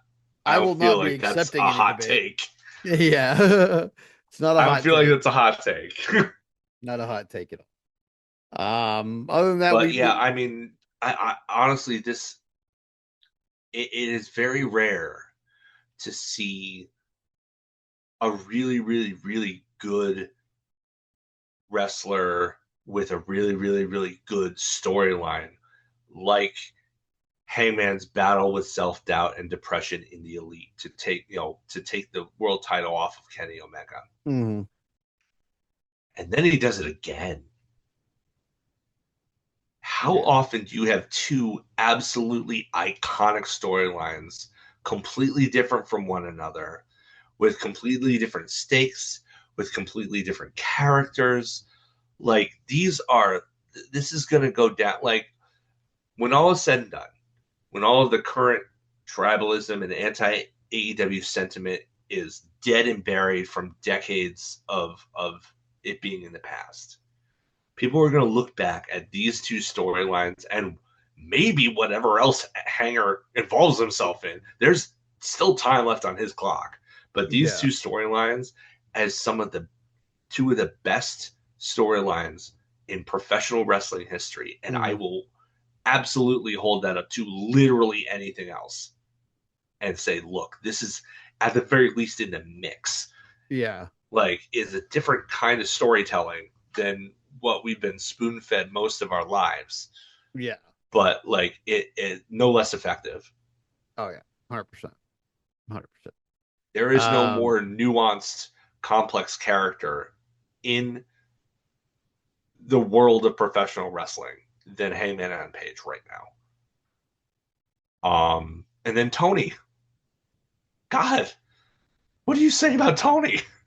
Like, what do you not say about Tony? She's the best. Nobody commits more than her. Not even MJF commits as much as Tony does. No, And that's saying something because yeah, MJF commits like a mofo. yeah, he does. He does. That M in MJF does not stand for Maxwell. It stands for mofo because that's what he commits like. Yeah. Um, And what do you call it? The Hollywood ending. yeah. I mean, you want a perfect 12-minute plunder match? I can't think of a better one, No, honestly. that one just brought a whole storyline full circle. It was everything it needed to be. It's very rare that the ending of a feud it just doesn't leave you wanting for something. Yeah, There's just like it's especially oh especially in women's wrestling because it yeah, tends not to get the focus that men's wrestling historically has. right. So to see it get this kind of attention is groundbreaking in and I of mean, itself. okay, groundbreaking in a way that a lot, yeah, like I mean, it's the attention thing. Like, okay, I challenge you to tell me what the main event on that show was. I want to say it was probably what show was that? That was May, so that was not Revolution. That was Double or Nothing. So I think that was Swerve and Mox. Okay, who won? But I mean, it was definitely Mox. Yeah, but like still, like it's like Yeah, I don't remember a lot it about might have that been main event Joe. compared to like with It might have been Joe actually, because that was May, I think. So I think it was yeah. Joe. I think Swerve had already had his match I remember because almost then there every was the minute. Owen. I remember almost every second of that 12 minutes. Yeah, Like just incredible, it was incredible. straight up, just incredible storytelling. Yeah, it, yeah, like there's just like other the Hangman Redemption arc, the Hollywood ending arc with Mariah May and Tony Storm. Like this shit is going to be studied. This will be copied. We're gonna see this in Oh a few yeah, years. We're gonna know exactly what the fuck is going on because it's gonna be yeah, like, oh, dude, this is a redemption arc. We've seen this. Hangman did yeah, this, or yeah, this is gonna be a an all about another all about Eve thing. yeah. But we're gonna know, What it's referring to. yeah, The genesis of it came from yeah, this, like we're gonna know the general at least in mapping of the wrestling entire, terms. yeah, Yeah. we're gonna know the general mapping of the entire like feud as soon as we figure it out. We're like, oh, Yep. we know Oh, how this is gonna go. yeah. So yeah, I mean, but yeah, there's our two wrestlers of the year. Very obviously, I don't. I mean, we there are justifications for other people, but that's no, sorry. Yeah. Like Like, this is one thing I'm gonna stand firm on. I'll die on this hill right here. yeah. Um, No, easy. Easy peasy. yeah. Um, as far as the rest of the categories go, I'm trying to just get my phone open so I can. Well, then I'll start while you're doing that. Yeah, Um, there we I wanted to do something a little different. I wanted to talk about venue of the year because we've go. had some Ooh, really, really cool venues in AEW this year. Specifically, I mean, even starting at the beginning of the year, like Hammerstein Ballroom was technically last year, but like that's always an amazing venue. I've been there. I've seen a Ring of Honor show there, back when it was real Ring of Honor and not Tony Khan Ring of Honor. yeah. Not that it's not real, but it's Ring a of decidedly Connor. different thing. Yeah, it's a decidedly different thing now. I saw that was the first time I saw Carl Anderson. I think Oh wow. he did the whole thing with the machine gun with his entrance. That was really cool. Oh yeah. Um, there were inappropriate chants. There were columns that you couldn't see from. Like this place is old as hell, is beat up as hell, but it's so cool. But that wasn't this year, so I'm not going to count. But like really starting there is when they started focusing on smaller venues. Yeah. Now that they had kind of gotten the bigger venues and the contacts and stuff that they were really looking for. Like they knew they couldn't fill those buildings, Hmm. uh, but once you go there, then you get put on like email lists, and then they get sent out to people who have season tickets to the sporting events that go there and stuff like that. So it's not the most effective way of promoting yourself, but if they ever decide, they ever feel like they can fill those arenas again, if the popularity swings in their way again, then they have those inroads already. Yeah. So now they focus on this year they focused on doing smaller venues that they could fill with raucous, interested fans. And to me, there was no cooler place. They went some pretty cool places, but for me, the Aragon Ballroom in Chicago, where they had their residency right after All In, which like you walk in there and it looks like a freaking hacienda.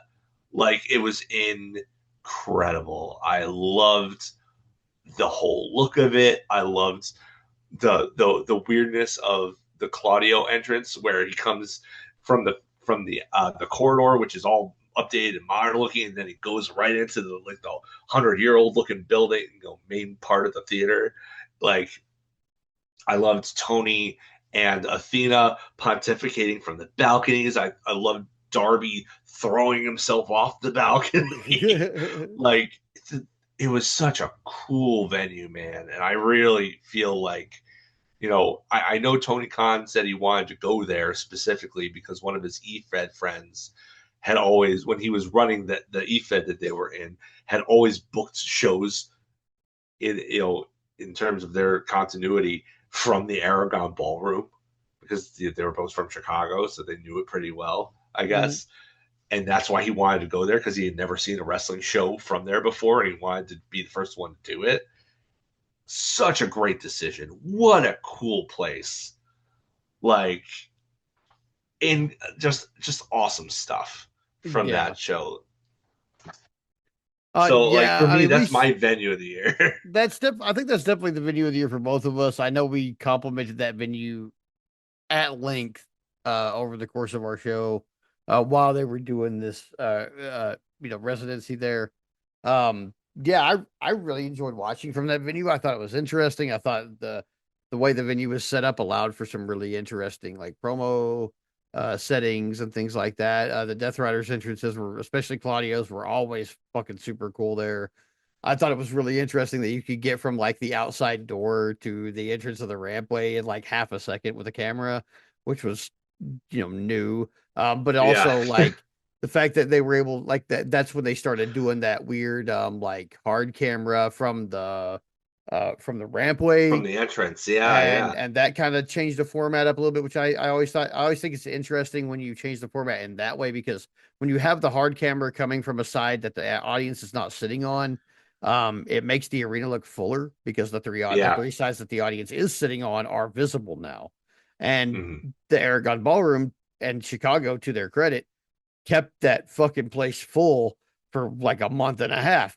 Like, and for 2 shows a week for a month and a half, that It place was was it was three jammed. weeks. Well, It was 3 weeks, but but still jam packed in there, yeah. and hot the whole time. Like, really great crowd for all those shows. So yeah, I'm in total agreement that that was our venue of the year. Yeah. I really enjoyed the shows that came from there. Um, to the point Yeah, where, you had some history making there too. Like, I mean, that's where Fletcher won the TNT title yeah, from Dustin, who had a 3 week reign as TNT champion and still wound up with one of the better TNT title reigns in its history somehow. Like, yeah, the only other defense he had was against what, Lee Moriarty. And that match yeah. was great. Oh That yeah, it was good. Plunder match with Fletcher made Fletcher, like, he had already kind of been made with his feud with Osprey, but you put the strap on him, and it was like he won it, and then it felt like he was already too big for the TNT title, Yeah, it's like immediate mostly outgrow. because of that performance. Yeah, Between that and the match that he would have with Hanger the next month, yeah, like and like that, his between complete those two, imagery overhaul and all of that he yeah, did, like he took like this giant leap from yeah, like winning the title to being the champion, was just like a completely like it's almost like he won the title and then had a month to prepare into who he wanted to be his champion, but he just already knew. So like the next time yeah. we saw it, like he won the title, we saw him the very next time, and it was like, It's whoa, like, this guy's like bigger than the title that he has. Like, new gear. He's toned his look up. He started to, do things that TV ready wrestlers would do that he wasn't doing before. Like, obviously, the tutelage of Don Callis has done him a world of positives. yeah, Um, because I mean, let's be real here. Like, yes, in kayfabe, that's his manager, but they travel together in real yeah, life. Like, they got to travel together. They work together constantly. He is definitely learning things from Don Callis, and what he's learned and picked up on apparently are all the best ways to make your title look lesser than you holding it. yeah, Kyle Fletcher is definitely an example that promoters like to see, where this guy has this title is special because this guy has it, not the other way around. yeah, And that's what you want. You want the title to be special because you hold it, not you be special because you have a title. And Kyle Fletcher made the TNT championship more than, like, I mean, the fucking rub Mark Briscoe just got yeah. from winning that title off of him. Like, he just won a way You more would, prestigious title than it was before Kyle Fletcher and got the his thing hands on was it. too, with Mark Briscoe's tenure in the industry, over 20-year vet, for him to be the one to get the rub off that, Mm-hmm. that's an incredible story in and of itself. Because Fletcher has been, I mean, okay, They start him young overseas. I think he started training when he was 14, something like that. So he's been, he's clearly a vet even at 26. Yeah. But like, he's not Mark Briscoe, who's No. been at this since professionally, I think, since 2003. He was 19, I think, is what they said. Yeah, And I remember he's like him 40 the now. first So the first Ring of Honor show. He seconded his brother Jay to the ring for his match because he wasn't old enough to wrestle legally in Pennsylvania. mm, So I want to say he was probably 17 at yeah. that point, which would make him 18 the next year, which would make it legal. So I want to say I know that first show was 2002, so I want to say he's been professionally wrestling since 2003. Yeah. I want to say. Um which is, I mean, that's 20 coming up on 23 years now. Yeah. So, I mean, yeah, for him to be the one to be getting the rub from Kyle Fletcher, it speaks to the power of Fletcher's talent, really. And that whole second gear that he shifted into started at the Aragon Ballroom with that match against Dustin. Like, Yeah. the setting matters. Like, the imagery that you get is only enhanced when you have a unique venue in which to place that imagery. So, like, I mean, like, you talk about moments in WWE, right? Like, Mhm. most of the moments kind of bleed together sometimes because if everything looks the same, the Raw set looks the same, the SmackDown set looks the same, even their pay-per-views until relatively recently, they had kind of homogenized their look. It's just like, oh, did that happen at Night of Champions or Vengeance? I don't even remember. The outliers being the big four. Mhm. But like, when you put it in this kind of a venue, that makes it stick in your mind. Oh, I remember exactly when and where that was, Yeah. and that's what you want. If you can enhance your fan base's memory of your product like that, that only serves to entrench their fandom. Yeah. So let's hear it for the Aragon Ballroom. Venue Yeah. of the year. For sure. Venue of the year by far. Um, fuck, man. Let's see here. Best Baldy. Oh my gosh. This is I like one of mean, the deepest categories we had. they Because got a lot of there's baldies. a lot of bald guys.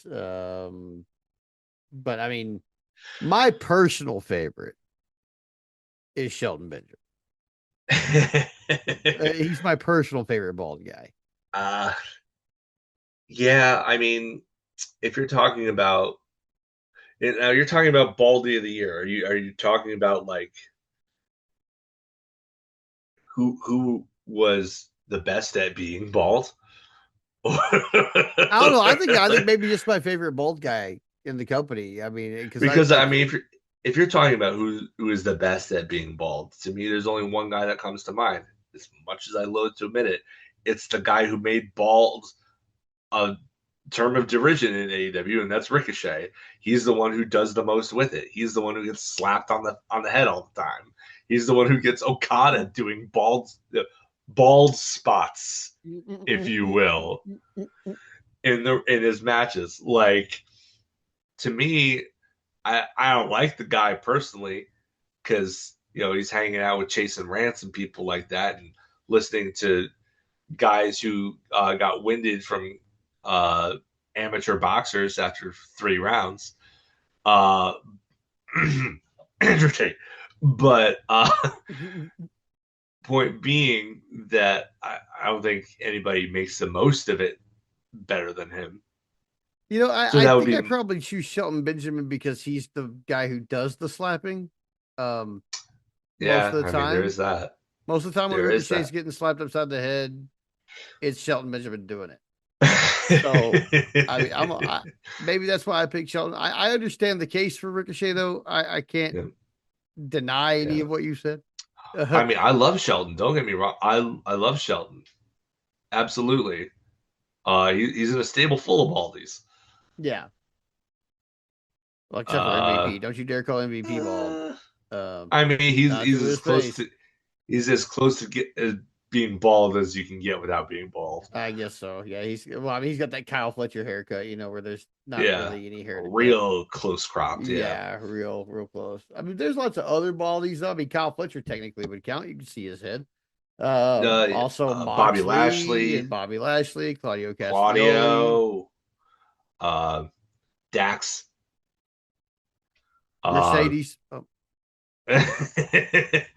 no, a weave and a wig doesn't necessarily cover up an entirely bald head. Okay, let's be real here. But yeah, I mean, Okay. I would go with Rico. Uh, you go with Shelton Benjamin. That is absolutely 100% valid. Let's see. So Best I dancer. see you've got a lot of candidates here. I'm gonna go with Bandito Mm. because he brought back the Macarena, baby. I am going to go with so this is going to be sort of a nostalgia bias and a recency bias. Okay, you ready for Okay, this? Yeah, because okay. it's gonna be weird that both take up at the same time, though, right? So nostalgia bias because Prince Nana won me over with the swerve dance. But Recency now bias, he's got a new dance. recency bias because Swerve did just come back, and the way they Yeah. announced Swerve coming back and returning to the arena was to show Nana doing his dance Yep. New and dance for a new song. new dance for new song. So, like, yeah, so I'm giving the two-peat to Prince Nana because I'm pretty sure we named him the dancer of the year Yeah, last year. I'm pretty sure we did. So Uh yeah, I'm giving the two-peat to Nana this year, man. See, I went more nostalgia than you did. Mm. Bring back the Macarena, baby. Oh, dude, Um, if he could get Brody King to do it at a time when I don't have to pay for it, I will give him that award. But I have only got to see Brody King do it once, and I had to pay $50 for the privilege. So I mean, I'd say you got it for a steal. fair. That is a fair assessment. That is a fair assessment. How about this one? How about this one? Biggest meatiest man award. Oh God, biggest media. Wow, there's so many though. Like right, I like know so many we big are meaty men. starved for choice. I And mean, by that I mean we're absolutely not starved for choice. I'm gonna say we'll just stick with the guys that we've seen on TV in the last year. But there are so many jacked people in AEW that it's like is it Lashley? It's so funny that it has the reputation of being where the little flippy guys do their thing. Where it's like there's some big meaty men in this Oh yeah, company. yeah. Because we got Lashley, There's we some got huge Hobbs, dudes. Yeah, Lance Archer. I'm trying to think of all the Big guys. Bill, Big Bill, Echicero's kind of a big meaty man if you want to get down to it. Beast Mortos. Mortos is in the same boat. Yeah. I'm still There's looking for like that Meat Madness match, Tony. I Make it am happen. too. It does need to happen. But like I mean, who the meatiest man is? I mean, for this year, Brian Cage is out. He's always a high level candidate for this because just of Yeah. just the sheer amount of meat he's packed onto his like five Was foot he two even? frame. Did he get injured this year, or is I he? think he How got long has he been injured out? this year, but it was like February or March. It's very Yeah, early in it's the been a year. long time since we've Um, seen him. I mean, I would honestly, actually, it's really hard, man. It is. This is really hard. This one might be the hardest one, and the reason being is because Hobbs has had a killer run this year, coming back as a Mm-hmm. face, going against the Don Callis family, winning the Samoa trios Joe is a titles. double champion. Yeah, Samoa Joe's a double champ. Big Bill and Brian Keith have had a hell of a run without Jericho. Mm-hmm. I'd like to see more of them, but still, without Jericho being like, I have to be on TV with these guys all the time. They've still gotten plenty of, TV time and attention in their own right. Yep. So Big Bill's always a good candidate here. Lance Archer was the anchor of the Don Callis family for like the first 6 months of the year. So he's like always a good candidate still for this one. There's Lashley, of course, is a good candidate because he's just a big meaty dude and he's Yep. hugely powerful and Also, everybody seems to love him also in AEW. not been pinned or made to submit yet. Yeah, that's true. Also, like I was about to say, like overcome the problem he had in WWE, which was that everybody was kind of indifferent to him. In AEW, he is definitely beloved, which I did not expect Me neither. at all. I Um, like him a little bit more than I did, but I'm still largely kind of indifferent to him. yeah, but I It's mean, like, but the crowd as a whole has definitely turned yeah, a favorable turn with him. I think it's mostly due to association, But still, but that makes it incredible. This is maybe the hardest year to pick who the meatiest man yeah, is. I mean, Wardlow did make an appearance only to be immediately injured again. yeah. But still he came around. So we've seen Wardlow this year. I mean, uh, fuck, we could make this a co-ed division and put Megan Bain and Willow in there too. Media's made. Meatiest made, yeah.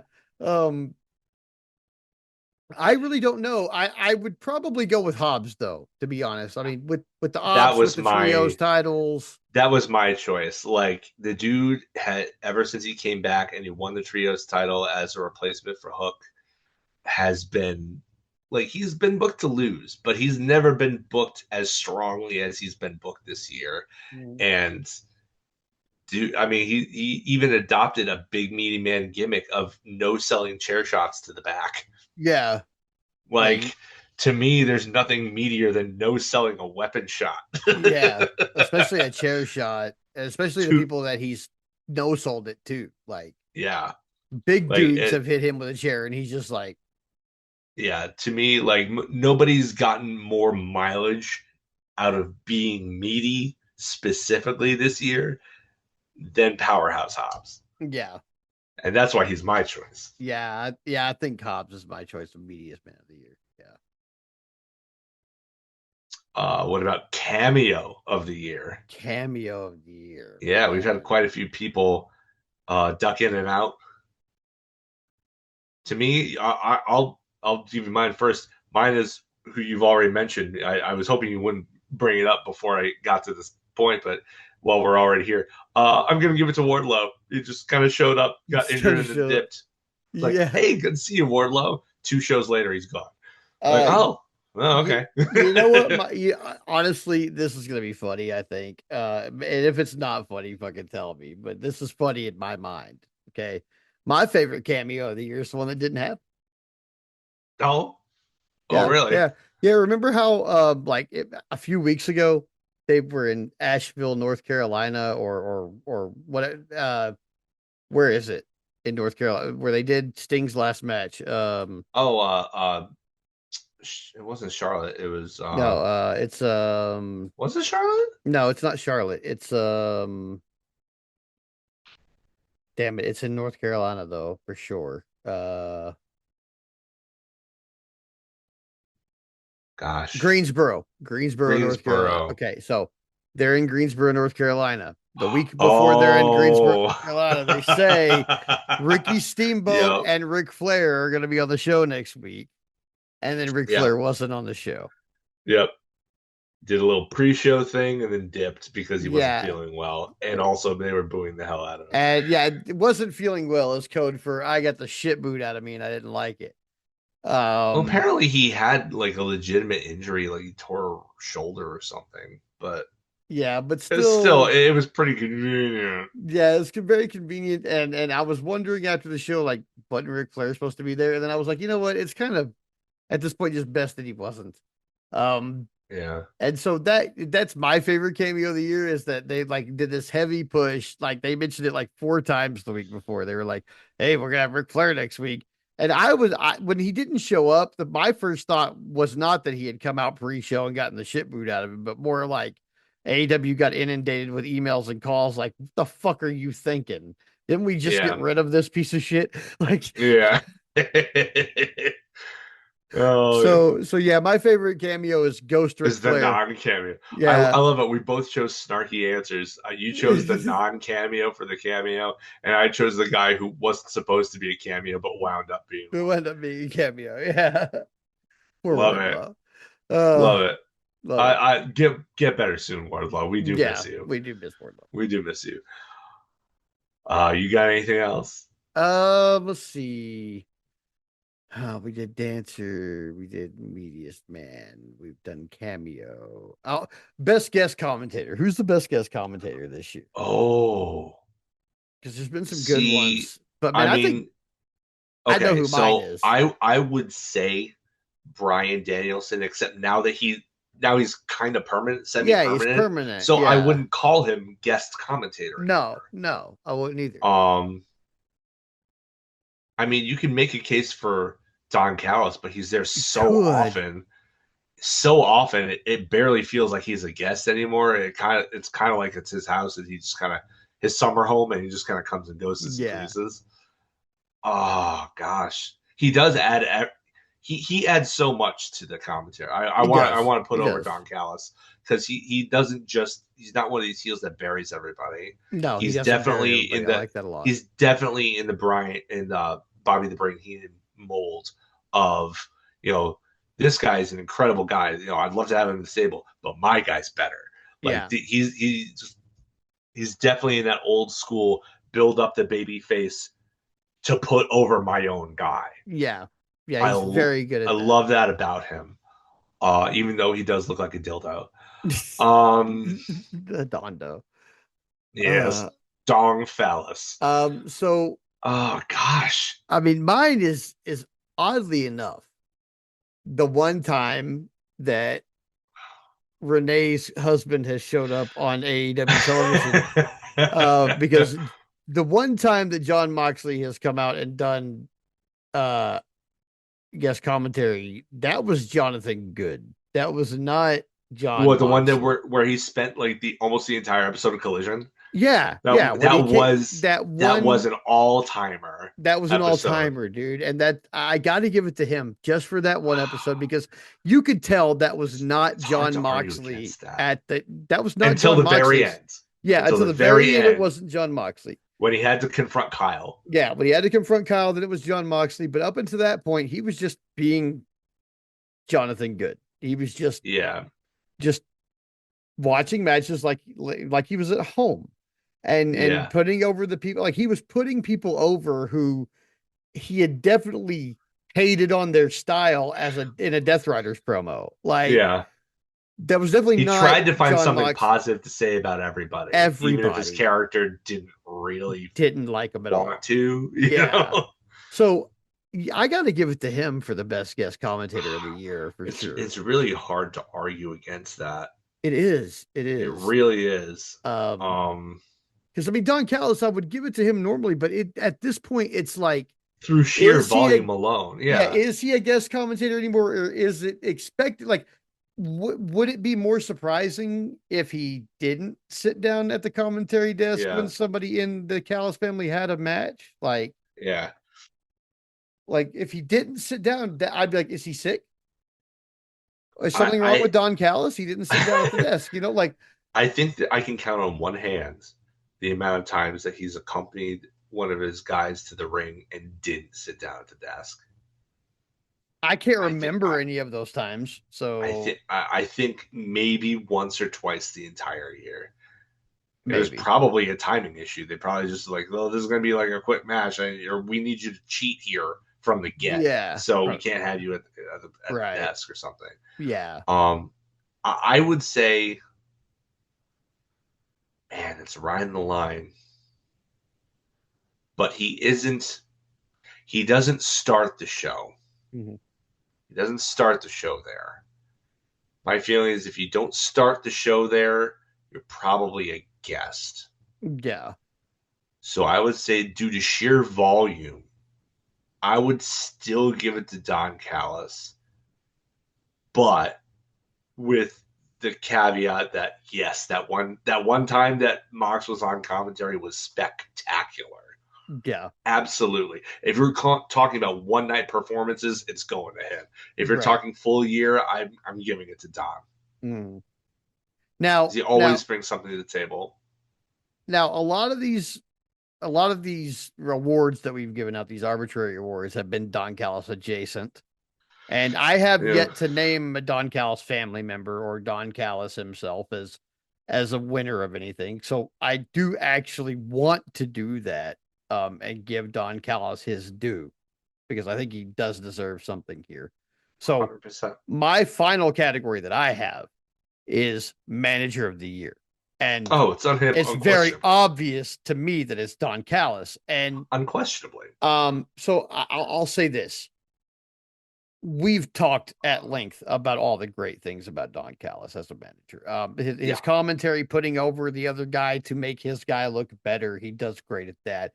The ridiculous, over the top heel manager shit that Yo Soy Hechicero and all that Oh, shit, like so good. the And he's patented doing that with entrances. he's doing a different thing with like each one of his guys to try Yeah. and make them special, which Hmm. is a lot of work. Yeah. The time he obviously puts in with each guy individually, and obviously, the work that he puts in, because like really, like if you have a Don Callis family heavy show, he's on the show 90% of the fucking show, and the Yeah. guy, I mean, okay, like how many managers in the current day? Okay, let's not count Heaton or Cornette Heyman. or Heyman or any of those people this has happened to in the past. But like, is that how long has it been in AEW? Like we're on like a 70 something week long streak where there's been at least one guy on the front row dressed as Don Callis. Yeah. You have people buy, like there are literally, like, you can tell at this point when they show the cameras, there are literally people who are buying the seats behind the desk so they can have signs and other things that are just there to fuck with Don Callis.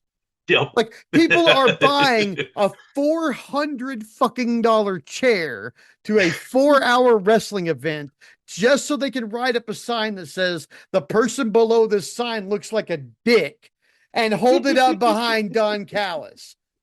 Like, And they don't even know if he's going to be there. yeah, they don't even know. People dress up as him. They don't even know if he's going to be there. Like, he might not. He might be in Japan with Konosuke. He might be in Mexico with any of his guys who are down, With Etcetera, Yosoy CMLL. Hechicero. Yeah, he might be doing any of the, he might not even be at AEW, but people will always, always, always buy a fucking seat right there.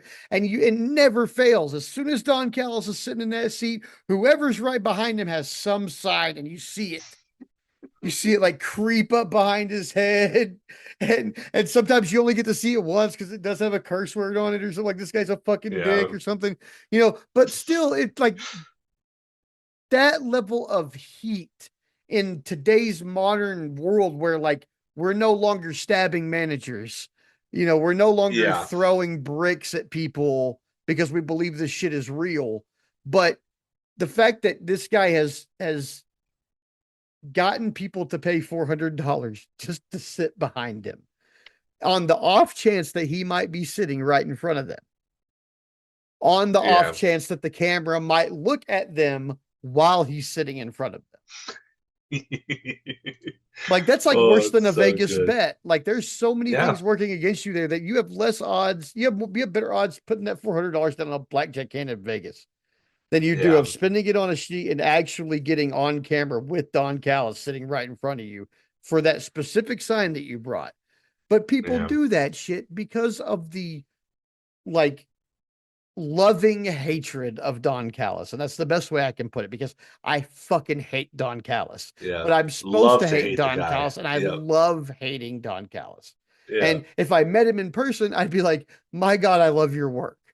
Yeah. But if I'm sitting in the crowd and he's on the other side of the barrier from me, fuck that son of a bitch. He So makes you want to buy into the kayfabe. yes, that's the key to wrestling these days. And I think Mm. this is a perfect place to kind of wrap it up where like wrestling is, we were talking about this the other day, wrestling's still very niche. Yeah. We realized not talking to each other for a few weeks, like how few people we interact with love wrestling Yeah. fans. And this is the key to wrestling nowadays. We know it's not real. There's 100 people. There's still people on Blue Sky picking fights with AEW fans saying, it's not real, right? No shit, we know it's not real. Yeah. This isn't the fucking 70s. The wrestlers aren't No. like traveling separately, and if they get caught together, they get fired type shit. That definitely happened here in Amarillo once. The Rock and Roll Express stopped being employed by the NWA because they got caught here with the Four Horsemen eating at the Big Texan. That definitely fucking happened in the 80s. Why would you do that in Texas of all places? For real. But Oh that so God. so this isn't kayfabe era where even in the mid 90s when Sandman got blinded and answered the door with the fucking rag over his face for months. Yeah. This isn't we're even not even that close. Like we're at a point now where the average wrestling fan and even the not so average wrestling fan, even the casual wrestling fan, like we know this shit isn't real. We Yeah. know it's not real. Okay. But the key to the effective performance of this is for those people to make us forget that we don't know it's not real, even for a couple hours a week. And Even if it's not forgetting, it's choosing to yet ignore. choosing to ignore or making it easy. And Don Callis makes it very easy to ignore Yeah. the obvious it's not real because it's just like, man, you're so good at being a John Callis is a Stefano Demura level son of a bitch. Like anybody who knows who the fuck I just talked about knows the level of son of a bitch I'm talking about. If you had a mom in the 90s or 80s who watched soap operas, you know who Stefano is, and you know he's a total son of a bitch. And Don Callis is a Stefano level son of a bitch. And I fucking Yeah. love it. I love it. And it's everything about wrestling that I love encapsulated in one fucking person. Yeah. I mean, he has competition too. Like He does. I think MVP is great at his job. I think Stokely is great at his job. Yeah. I, you know, but like, yeah, nobody does it like Don. No, nobody does. Nobody comes even No. close, We'll see really. how we'll see Like, how we'll see how Stokely plays that with FTR over the next year, and maybe there'll be more I mean, competition next year. they're But getting real heat all over the place, and yeah, I'm they so are. happy for them because it's definitely clearly what they want to do, what they have more fun doing with it, what comes more naturally to them as Yeah, performers is to play the heel role. yeah, Like the only reason they turn babyface is because, again, if you put on banger match after banger match after banger match after banger match after banger match, et cetera, eventually people are just going to start applauding your talent and yeah. they're going to want to give you the flowers they feel you deserve, and they're going to turn you babyface, Hmm. and you have to eventually ride that out, and then eventually turn back on them. Right. uh, and that's what FCR have done. Like we didn't do tag team of the year. I think it's that category would be way up in the air because it's been kind of all over the place, really. But I mean, my favorite. I mean, it is of all time now. Like I know we're living in the moment with them, but like they're my favorite tag team of all time. Yeah. Like they've eclipsed, the people I grew up with in the '90s. They've eclipsed the Hart Foundation. They've eclipsed the Rockers. They've eclipsed the Road Warriors for me. Like Harlem Heat, tag teams like that, like who I was really, really into. These guys, these are the best guys. These Yeah. are the best guys. Like The absolute for best me, tag team. for Yeah. me. I know that may be kind of divisive uh, of an opinion for the Blue Sky crowd for that who have seemed to for some reason turn on FTR and Dax specifically, but I don't care. I love them, Mhm. and I'm unashamed of that. You can have your incorrect Right. opinion. That's fine. Amen. All right. Well, Uh, but yeah, I think that just about wraps it up. Yeah. yeah, I think so. That was our holiday episode, our Continental Classic recap until the end of the Continental Classic. World's End is next week. We'll be back not too long after that. Adam and I are going to confer over this week and figure out what exactly our return Yeah. date's going to be, but it won't be too long after World's End. We are going to be talking about that a little bit when we come back. and the end of the Continental Classic, obviously.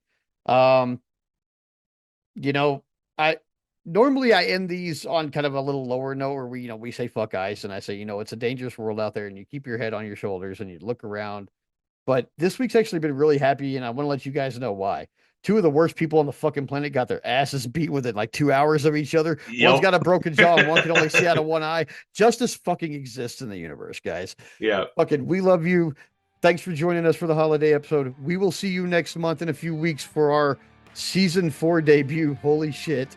Wow. And fucking, we love you. Keep your head on your shoulders and fuck ice. And fuck ice.